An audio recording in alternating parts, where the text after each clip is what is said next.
Capítulo V. Retirada. Começara, de fato, a retirada. Extintas as esperanças de sucesso, resta aos exércitos infelizes o recurso de se oscilar entre a derrota e o triunfo, numa luta sem vitórias em que, entretanto, o vencido vence em cada passo que consegue dar para frente, pisando, indomável, o território do inimigo e conquistando a golpes de armas todas as voltas dos caminhos. Ora, a retirada do Major Febronil-se, pelo restrito do campo em que se operou, não se equipara a outros feitos memoráveis. Pelas circunstâncias que a enquadraram, é um dos episódios mais emocionantes de nossa história militar. Os soldados batiam-se e ia para 2 dias, sem alimento algum, entre os quais mediava o armistício enganador de uma noite de alarmas. Cerca de 70 feridos enfraqueciam as fileiras, grande número de estropiados mal carregavam as armas, os mais robustos deixavam a linha de fogo para arrastarem os canhões ou arcavam sob feixes de espingardas. Ou, ainda, em padiolas, transportavam malferidos e agonizantes. E, na frente desta multidão revolta, se estendia uma estrada de 100 quilômetros, em sertão maninho, inçado de tocaias. Ao perceberem o movimento, os jagunços encalçaram-na. Capitaneava-os, agora, um mestiço de bravura inexcedível e ferocidade rara, Pajeú. Legítimo Cafuz, no seu temperamento impulsivo acolchetavam-se todas as tendências das raças inferiores que o formavam. Era o tipo completo do lutador primitivo, ingênuo, feroz e destemeroso, simples e mau, brutal e infantil, valente por instinto, herói sem o saber, um belo caso de retroatividade atávica, forma retardatária de troglodita sanhudo aprumando-se ali com o mesmo arrojo com que, nas velhas idades, vibrava o machado de sílex à porta das cavernas. Este bárbaro ardiloso distribuiu os companheiros pelas caatingas, ladeando as colunas. Estas marchavam lutando. Dado um último choque partindo, o círculo assaltante começou a desfilar pelas veredas ladeirentas. Sem que se lobrigasse, neste movimento gravíssimo, o mais sério das guerras, o mais breve resquício de preceitos táticos, onde avulta a clássica formatura em escalões permitindo às unidades combatentes alternarem-se na repulsa. É que a expedição perderá de todo em todo a estrutura militar. Nivelados oficiais e praças de pré pelo mesmo sacrifício. Enquanto o comandante, cujo ânimo não afrouxara, procurava os pontos mais arriscados, enquanto capitães e subalternos, sobraçando carabinas, se precipitavam, de mistura com as praças de pré, em cargas feitas sem vozes de comando, um sargento, contra todas as praxes, dirigia a vanguarda. Desta maneira penetraram de novo nas gargantas do cambaio. Ali estava mesmo a passagem temerosa, estreitando-se em gargantas, ou içada a meia encosta, num releixo sobre os abismos. Entalando-se entre escarpas, aberta a esmo ao viés das vertentes. Sobranceada em todo o percurso pelas trincheiras alterosas. Uma variante apenas, de bruços ou de supino sobre as pedras, desenlapando-se à boca das furnas, esparsos pelas encostas, viam-se os jagunços vitimados na véspera. Os companheiros sobreviventes passavam-lhes, agora, de permeio, parecendo uma turba vingadora de demônios entrecaída. Multidão de espectros, não arremetiam mais em chusma sobre a linha, desafiando as últimas granadas, flanqueavam-na, em correrias pelos altos, deixando que agisse, quase exclusiva, a sua arma formidável, à terra. Esta bastava-lhes. O curiboca que partirá a lazarina ou perderá o ferrão no torvelinho, volvia o olhar em torno, e a montanha era um arsenal. Ali estavam blocos esparsos ou arrumados em pilhas, vacilantes prestes a desencadear o potencial de quedas violentas pelos declives. Abarcava-os, transmudava a espingarda imprestável em alavanca, e os monólitos abalados oscilavam, e caíam, e rolavam, a princípio em rumo incerto entre as dobras do terreno. Depois, mais rápidos, pelas normais de máximo declive, despenhando-se, por fim, vertiginosamente, em saltos espantosos, e, batendo contra as outras pedras, e esfarelando-as em estilhas, passavam como balas rasas monstruosas sobre as tropas apavoradas.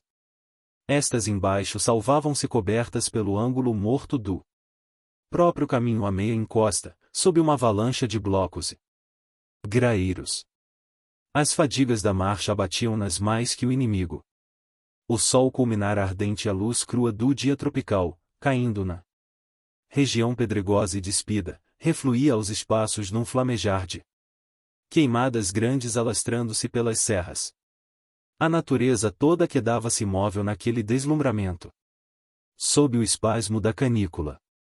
Os próprios tiros mal quebravam o silêncio, não havia ecos nos ares rarefeitos, irrespiráveis. Os estampidos estalavam, secos, sem ressoarem, e a brutalidade humana rolava surdamente dentro da quietude universal das coisas. A travessia das trincheiras foi lenta. Entretanto, os sertanejos por bem dizer não agrediam. Num tripúdio de símios amotinados pareciam haver transmudado tudo aquilo num passatempo doloroso e num apedrejamento. Desfilavam pelos altos em corrimaças turbulentas e ruidosas. Os lutadores embaixo seguiam como atores infelizes, no epílogo de um drama mal representado. Toda a agitação de 2 dias sucessivos de combates e provações tinha um repentino desfecho. De uma arruaça sinistra. Piores que as descargas, ouviam brados irônicos e irritantes, cindidos de longos assovios e cachinadas estrídulas, como se os encalçasse uma matula barulhenta de garotos incorrigíveis. Assim chegaram, ao fim de 3 horas de marcha, a Bendengó. De baixo. Salvou-os a admirável posição desse lugar, breve planalto em que se complana a estrada, permitindo mais eficazes recursos de defesa. O último recontro aí se fez, ao cair da noite, à meia luz dos rápidos crepúsculos do sertão. Foi breve, mas temeroso. Os jagunços deram a última investida. Com a artilharia, que timbravam em arrebatar a tropa. As metralhadoras, porém, disparadas a cavaleiro, rechaçaram-nos, e, varridos a metralha, deixando 20 mortos, rolaram para as baixadas. Perdendo-se na noite. Estavam findas as horas de provações. Um incidente providencial completou o sucesso. Fustigado. Talvez pelas balas, um rebanho de cabras ariscas invadiu o acampamento, quase ao tempo em que refluíam os sertanejos repelidos. Foi uma diversão feliz. Homens absolutamente exaustos apostaram carreiras doidas com os velozes animais em torno dos quais a força circulou delirante de alegria, prefigurando os regalos de um banquete, após 2 dias de jejum forçado e, 1 hora depois, acocorados em torno das fogueiras, dilacerando carnes apenas sapecadas, a andrajosos, imundos, repugnantes, agrupavam-se. Tintos pelos clarões dos braseiros, os heróis infelizes, como um bando de canibais famulentos em repasto bárbaro. A expedição no outro dia, cedo, prosseguiu para Monte Santo. Não havia um homem inválido. Aqueles mesmos que carregavam os companheiros sucumbidos claudicavam, a cada passo, com os pés sangrando, varados de espinhos e cortados pelas pedras. Cobertos de chapéus de palha grosseiros, fardas em trapos. Alguns tragicamente ridículos mal velando a nudez com os capotes em pedaços, mal alinhando-se em simulacro de formatura, entraram pelo arraial lembrando uma turma de retirantes, batidos dos sóis bravios, fugindo à desolação e à miséria. A população recebeu-os em silêncio. Capítulo V. Procissão dos Jiraus. Naquele mesmo dia, à tarde, animaram-se de novo as encostas do Cambaio. O fragor dos combates, porém, trocara-se pela assonância das litanias melancólicas. Lentamente, caminhando para Canudos, extensa procissão derivava pelas serras. Os crentes substituíam os batalhadores e volviam para o arraial, carregando aos ombros, em toscos palhos de jiraus de paus roliços amarrados com cipós, os cadáveres dos mártires da fé. O dia fora despendido na lúgubre pesquisa, a que se dedicara a população inteira. Haviam se esquadrinhado todas as anfractuosidades, e todos os dédalos rasgados entre pedras, e todos os algares fundos, e todas as taliscas apertadas. Muitos lutadores ao baquearem pelas ladeiras, em resvalos, tinham caído em barrocais e grotas, outros, mal seguros pelas arestas pontiagudas das rochas atravessando-lhes as vestes.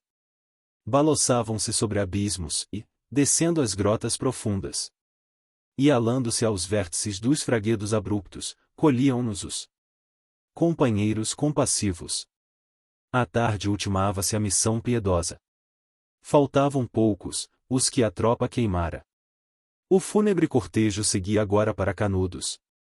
Muito baixo no horizonte, o sol descia vagarosamente, tangenciando com o limbo rutilante o extremo das chapadas remotas e o seu último clarão, a cavaleiro das sombras, que já se adunavam nas baixadas, caía sobre o dorso da montanha. Aclarou-o por momentos. Iluminou, fugaz, o préstito, que seguia a cadência das rezas. Deslizou, insensivelmente, subindo, à medida que lentamente ascendiam as sombras, até ao alto, onde os seus últimos raios cintilaram nos píncaros altaneiros.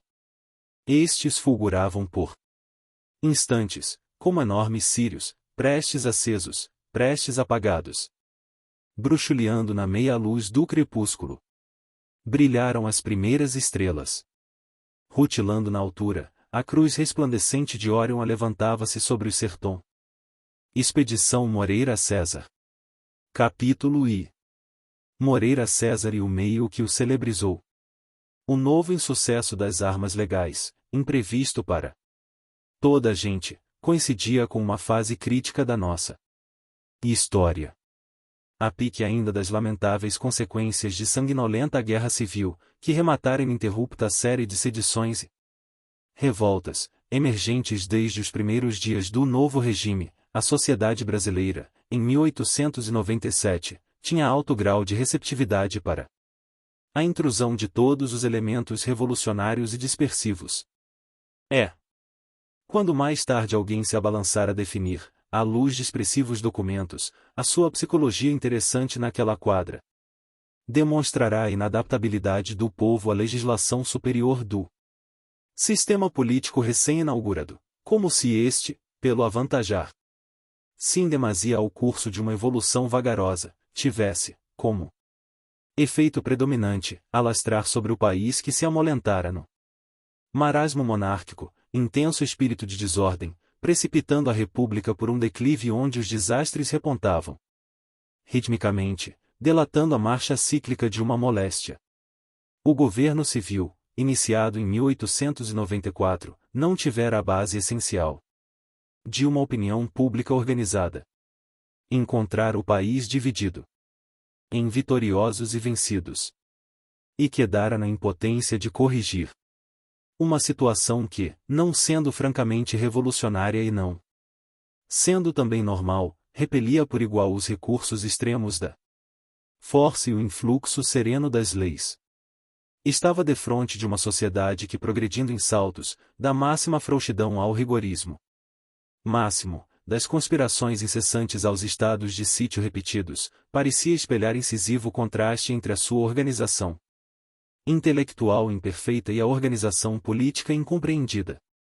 De sorte que lhe sendo impossível substituir o lento trabalho de evolução para levantar a primeira ao nível da última, deixava que se verificasse o fenômeno inverso e a significação superior dos princípios democráticos decaía, ansofismada, invertida, anulada. Floriano Peixoto. Não havia obstar essa descensão. O governo anterior, do Marechal Floriano Peixoto, tivera, pelas circunstâncias especialíssimas que o rodearam, função combatente e demolidora. Mas no abater a indisciplina emergente de sucessivas sedições, agravar a instabilidade social e fora de algum modo contraproducente, violando flagrantemente um programa pré-estabelecido. Assim é que, nascendo do revide triunfante contra um golpe de Estado violador das garantias constitucionais, criará o processo da suspensão de garantias, abraçado tenazmente à Constituição. Afogava-a, fazendo da legalidade a maior síntese de seus desígnios. Aquela palavra, distendida à consagração de todos os crimes, transmudara-se na fórmula antinômica de uma terra sem leis.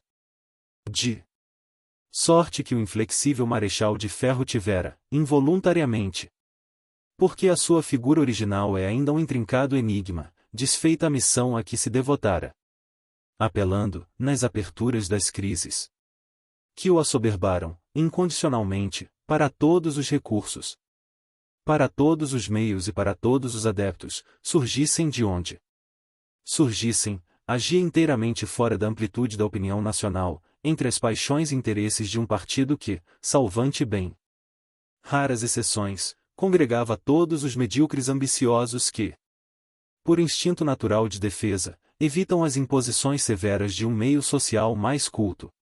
E ao debelar, nos últimos dias de seu governo, a revolta de setembro, que enfeixara todas as rebeldias contrariadas e todos os tumultos dos anos anteriores, formara, latentes, prestes a explodir, os germens de mais perigosos levantes. Destruíra e criará revoltosos. Abatera a desordem com a desordem. Ao deixar o poder não levará todos os que o haviam acompanhado nos transes dificílimos do governo. Ficaram muitos agitadores, robustecidos numa intensa aprendizagem de tropelias, e estes viam-se contrafeitos no plano secundário a que naturalmente volviam. Traziam um movimento irreprimível de uma carreira fácil e vertiginosa demais para estacar de súbito, e dilataram-na pela nova situação adentro. Viu-se, então, um caso vulgaríssimo de psicologia coletiva. Colhida de surpresa, a maioria do país inerte e absolutamente neutral constituiu-se veículo propício à transmissão de todos os elementos condenáveis que cada cidadão, isoladamente, deplorava. Segundo o processo instintivo, que lembra na esfera social a herança de remotíssima predisposição biológica, tão bem expressa no mimismo psíquico de que nos fala Scipio Sighelli, as maiorias conscientes, mais tímidas, revestiam-se, em parte, da mesma feição moral dos medíocres atrevidos que lhes tomavam a frente.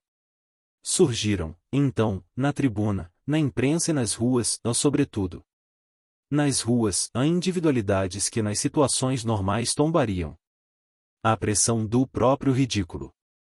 Sem ideais, sem orientação nobilitadora, peados num estreito círculo de ideias, em que entusiasmo suspeito pela República se aliava a nativismo extemporâneo e a cópia grosseira de um jacobinismo pouco lisonjeiro à história, aqueles agitadores começaram a viver da exploração pecaminosa de um cadáver.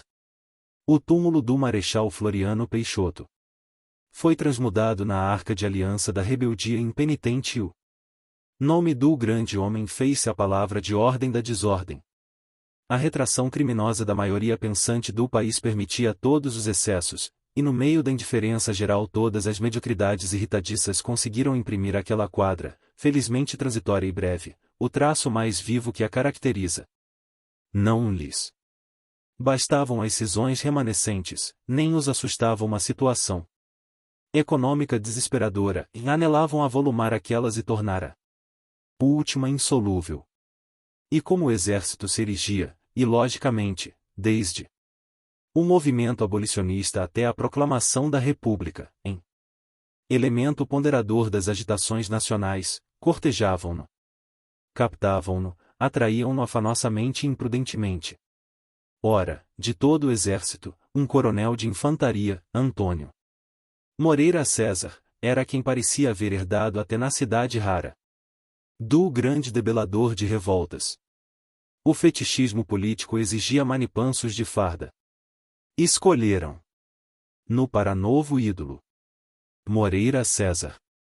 E a nova do desastre avolumando a gravidade da luta nos sertões, o governo não descobriu quem melhor lhe pudesse balancear as exigências gravíssimas. Escolheu-o para chefe da expedição vingadora. Em torno do nomeado criará-se uma legenda de bravura. Recém-vindo de Santa Catarina, onde fora o principal ator no epílogo da campanha federalista do Rio Grande, tinha excepcional renome feito de aclamações e apodos, consoante o modo de julgar incoerente e extremado da época em que eram vivos os Mínimos incidentes da Guerra Civil distendida da Bahia do Rio de Janeiro para o sul, pela revolta da Esquadra. Entre dois extremos, do arrojo de Gomercindo Saraiva à abnegação de Gomes Carneiro, a opinião nacional oscilava espelhando os mais díspares conceitos no aquilatar vitoriosos e vencido. E nessa instabilidade, nesse baralhamento, nesse afogueado expandir da nossa sentimentalidade suspeita, o que de fato se fazia? Em todos os tons, com todas as cores e sob aspectos vários, era a caricatura do heroísmo.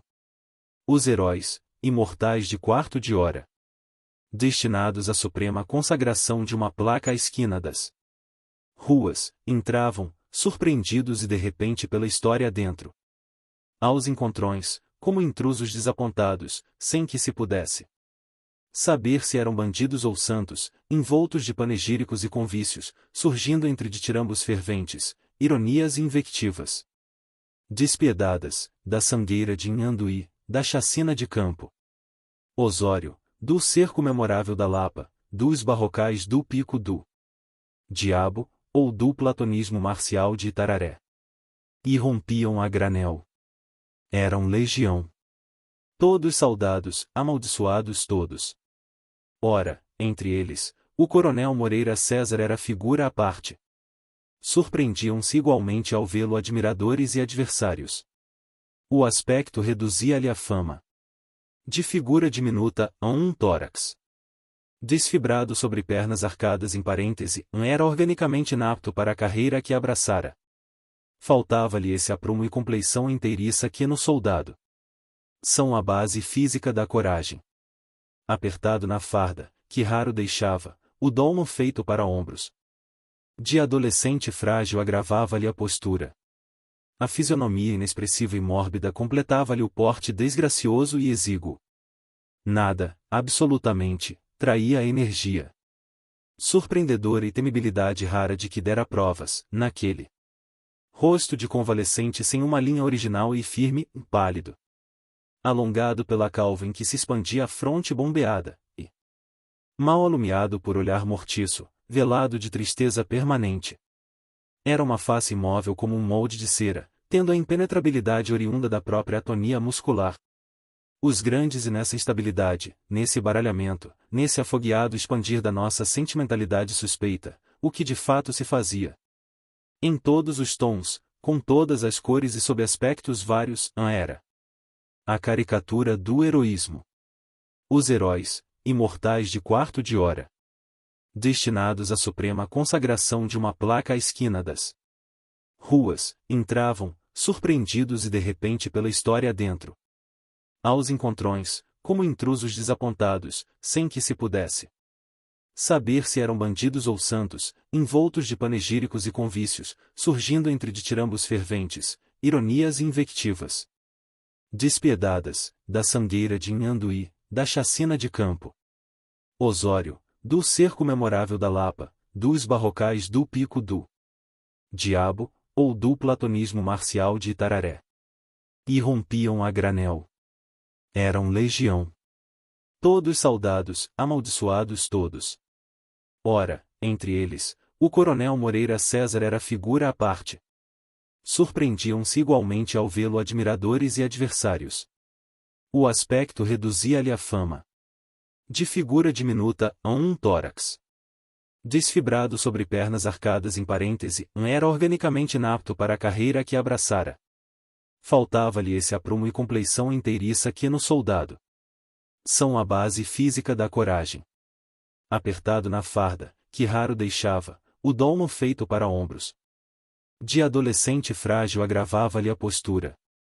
A fisionomia inexpressiva e mórbida completava-lhe o porte desgracioso e exíguo. Nada, absolutamente, traía a energia surpreendedora e temibilidade rara de que dera provas, naquele rosto de convalescente sem uma linha original e firme, pálido, alongado pela calva em que se expandia a fronte bombeada, e mal alumiado por olhar mortiço, velado de tristeza permanente. Era uma face imóvel como um molde de cera, tendo a impenetrabilidade oriunda da própria atonia muscular. Os grandes e nessa instabilidade, nesse baralhamento, nesse afogueado expandir da nossa sentimentalidade suspeita, o que de fato se fazia. Em todos os tons, com todas as cores e sob aspectos vários, era a caricatura do heroísmo. Os heróis, imortais de quarto de hora, destinados à suprema consagração de uma placa à esquina das ruas, entravam, surpreendidos e de repente pela história adentro. Aos encontrões, como intrusos desapontados, sem que se pudesse saber se eram bandidos ou santos, envoltos de panegíricos e convícios, surgindo entre ditirambos ferventes, ironias e invectivas despiedadas, da sangueira de Inhanduí, da chacina de Campo Osório, do cerco memorável da Lapa, dos barrocais do Pico do Diabo, ou do platonismo marcial de Itararé. E rompiam a granel. Eram legião. Todos soldados, amaldiçoados todos. Ora, entre eles, o coronel Moreira César era figura à parte. Surpreendiam-se igualmente ao vê-lo admiradores e adversários. O aspecto reduzia-lhe a fama de figura diminuta a um tórax desfibrado sobre pernas arcadas em parêntese, era organicamente inapto para a carreira que abraçara. Faltava-lhe esse aprumo e compleição inteiriça que no soldado são a base física da coragem. Apertado na farda, que raro deixava, o dolmo feito para ombros de adolescente frágil agravava-lhe a postura. A fisionomia inexpressiva e mórbida completava-lhe o porte desgracioso e exíguo. Nada, absolutamente, traía a energia surpreendedora e temibilidade rara de que dera provas, naquele rosto de convalescente sem uma linha original e firme, pálido, alongado pela calva em que se expandia a fronte bombeada, e mal alumiado por olhar mortiço, velado de tristeza permanente. Era uma face imóvel como um molde de cera, tendo a impenetrabilidade oriunda da própria atonia muscular.